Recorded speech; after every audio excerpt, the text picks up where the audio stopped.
привет! В этом видео я поделюсь рецептом дубайский торт. Поделюсь рецептом необыкновенного велюра. Если вам интересно, смотрите дальше. Для бисквита нам понадобятся следующие ингредиенты. Яйца, сахар. В идеале, конечно, коричневый сахар, но также подойдет и обычный белый. Яйца с сахаром надо взбить до пышной, воздушной, светлой массы. Отмеряем молочный шоколад, сливочное масло. Шоколад берем качественный. Добавляем растительное масло. У меня это кунжутное. Растапливаем шоколад сливочным маслом и растительным маслом до такого теплого состояния, чтобы шоколад мог растопиться. Непрерывно взбивая, на медленных оборотах вливаем растопленный шоколад со сливочным и растительным маслом. Все перемешиваем до однородности, долго взбивать не надо. Отмеряем все сухие ингредиенты. Просеиваем. Венчиком все перемешиваю до однородности. В конце еще перемешиваю лопаткой. Конечно, можно выпекать один высокий бисквит, например, 20 сантиметров в диаметре, и высотой он получится довольно высокий. Но я не советую ни один бисквит выпекать высокий.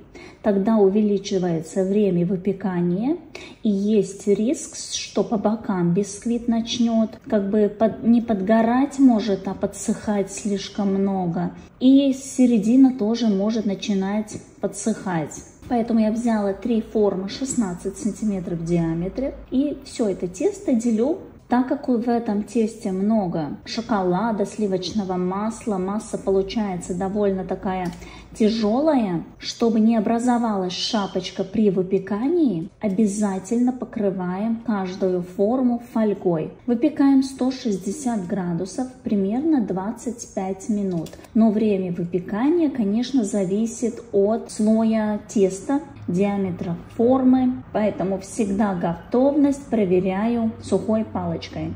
Пока выпекается бисквит, параллельно можно приготовить ганаш. Отмеряем жирные сливки 35%, добавляем инвертный сироп,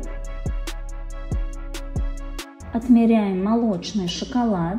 Сливки надо подогреть примерно до 85 градусов и налить на шоколад. Оставляем примерно на 5 минут, потом добавляем фисташковую пасту, добавляем сливочное масло, все перебиваем блендером, пока образуется такая как эмульсия. Переливаю в емкость и покрываю пищевой пленкой. Любой ганаш должен стабилизироваться примерно 10 часов. Но если вы хотите, чтобы ганаш стабилизировался быстрее, для этого нам надо ганаш налить в какую-то емкость низким слоем. Чем ниже слой, тем быстрее он стабилизируется. К этому времени бисквиты уже готовы. Достаем. Вот такие они получаются. Верхушка получается такая немного как пористая. Готовность, как я сказала, проверяем сухой палочкой. Готовые бисквиты заворачиваем в пищевую пленку и тоже оставляем на стабилизацию. В идеале, конечно, тоже на 10 часов, но все же эти бисквиты готовы к работе даже после остывания, если вы не выпекали высокие коржи. Бисквит очень ароматный, только испеченный он довольно нежный, после остывания, стабилизации он становится более плотный, так как у нас в составе много жирных ингредиентов. Разрезаю каждый бисквит на 2 коржа. Хоть и шапочки почти нету, я всегда у всех коржей, у всех бисквитов срезаю верхний слой, так как верхний слой образуется такой как пленочка. Я не люблю, чтобы в готовом торте была вот такая как пленочка, корочка. Я всегда срезаю, чтобы все коржи были одинаковые.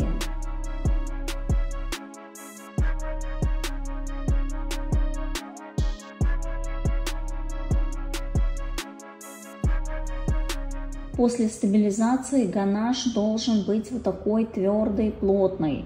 Взбиваем несколько минут миксером. Масса становится светлая, воздушная. Очень важно не перебить. Как масса стала нежная, воздушная, такая уже кремовая, плотная, хорошо держит форму. Это уже видно визуально. Так, все, хватит, больше не взбиваем. Ставим в форму бисквит. Наносим слой взбитого ганаша. Сверху на ганаш я кладу хрустящий слой теста катаифи с фисташковой пастой. Как приготовить этот хрустящий слой, у меня есть видео на канале. Ссылку оставлю в описании. Далее опять корж, ганаш. И так собираю слой за слоем. Хрустящий слой можно добавлять в каждый слой. Можно чередовать, в один слой добавлять, в следующий не добавлять. Это уже на ваше усмотрение. Так как мы используем хрустящую начинку, которая не любит влагу, то обязательно использовать такие коржи и кремы, которые не влажные. Например, крем с чизом не подходит. Он отдает влагу, и хрустящий слой очень быстро станет мягкий и не будет хрустеть. То же самое относится к бисквиту. Бисквит надо использовать такой, который не требует пропитки. Если мы будем пропитывать бисквит, то он тоже будет отдавать влагу, и хрустящий слой с каждой минутой, с каждым часом будет менее хрустящий. Поставила потом собранный торт в холодильник на стабилизацию. Ганаш схватился, стабилизировался, торт стабильный. Далее надо выровнять. Для выравнивания, конечно, вы можете использовать любой масляный крем. Ганаш. Так как торт стабильный, я не использую бетонный ганаш с какао-маслом, нет необходимости, а просто масляный крем шоколада. Надо только выровнять, изолировать и далее поставить в морозилку, так как мы будем покрывать велюром.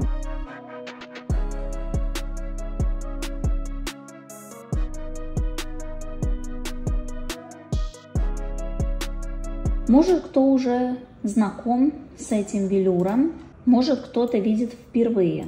Для этого велюра нам понадобится желатин. Замачиваем в холодной воде, оставляем для набухания. Отмеряем белый шоколад, сгущенное молоко. Подогреваем сгущенку с шоколадом до теплого состояния. Перемешиваем до однородности. Далее добавляем краситель по желанию, по необходимости. Очень большой плюс этого велюра, что мы можем использовать водорастворимые красители. Обычно идут только жирорастворимые красители. Но так как тут мы используем желатин с водой, сгущенку, то нам подходят обычные водорастворимые. Но также и подойдут и жирорастворимые. Добавляем набухший растопленный желатин. Я не автор этого рецепта, я просто увидела и решила попробовать. Рецепт, да, очень дешевый в себестоимости, но есть такие нюансы в использовании. Я не скажу, что он идеально удобный, есть такие всякие мелочи, которые надо иметь в виду. Так как тут в составе желатин, он быстро остывает и схватывается. Это такой минус. Такой велюр мы используем довольно горячий, 55 градусов примерно. От 45 до 55. Тут еще важно отрегулировать сопла у краскопульта.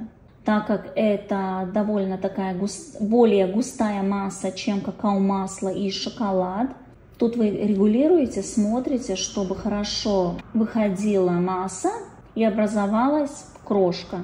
Если мы используем такой велюр, торт обязательно должен постоять в морозилке примерно час. Он должен охладиться очень хорошо, так как мы наносим довольно горячую массу.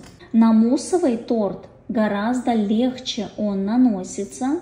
Так как торт у меня не замороженный, а только подмороженный, охлажденный, то я покрываю в 2-3 этапа, потому что велюр довольно горячий, и каждый следующий слой он уже не образуется красивой крошкой, поэтому ставим торт в морозилку. И к этому времени даже сама масса велюровая, она тоже остывает и стабилизируется, и уже не проходит через краскопульт. Поэтому я ставлю торт в морозилку, достаю из краскопульта массу, подогреваю опять, чтобы она была примерно 55 градусов, и продолжаю наносить на торт. Тут видно, масса, она уже не жидкая, а уже довольно густая, и она просто не может, она уже все, не проходит через краскопульт. Поэтому, если мы готовим обычный бисквитный торт, который не замороженный в камень, то это имейте в виду, что вам надо будет в процессе подогревать эту массу и наносить вторым-третьим слоем. Когда я покрывала муссовый торт, который замороженный в камень, там все пошло гораздо быстрее, так как мне торт не надо было ставить обратно в морозилку. Он был настолько холодный, что я могла большое количество этого велюра наносить, и образовалась очень красивая крошка. Плюс этого велюра, это он дешевый. Следующий плюс, если у вас неровный торт, то такой велюр, он спрячет разные мелкие такие дырочки, неровности. Очень хорошо можно спрятать все, что надо спрятать. Такой велюр не трескается. Такой велюр можно окрашивать и жирорастворимыми красителями, и водорастворимыми. Это тоже, я считаю, очень большой плюс. Но минус, конечно, в том, что надо быстро работать, массу надо подогревать. И с каждым разом, когда мы ее подогреваем, она становится более густая. Долго ее греть тоже нельзя. Очень минимально подогрели. Если перегреем, она становится такая уже гелевая, уже трудно ей проходить через краскопульт.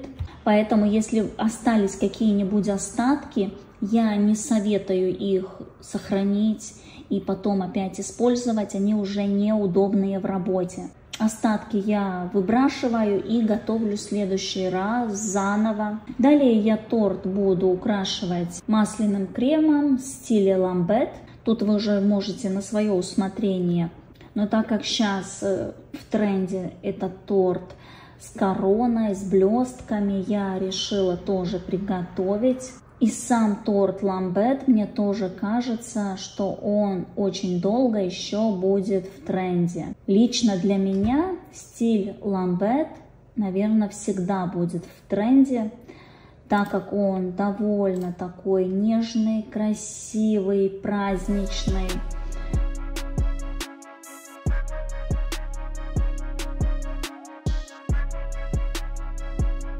Такой торт со вкусом дубайского шоколада в идеале не хранить долго. Собрали, выровняли, украсили и максимум держим до второго дня, чтобы хрустящий слой максимально оставался хрустящим, так как он впитывает влагу и с каждым днем становится менее хрустящим.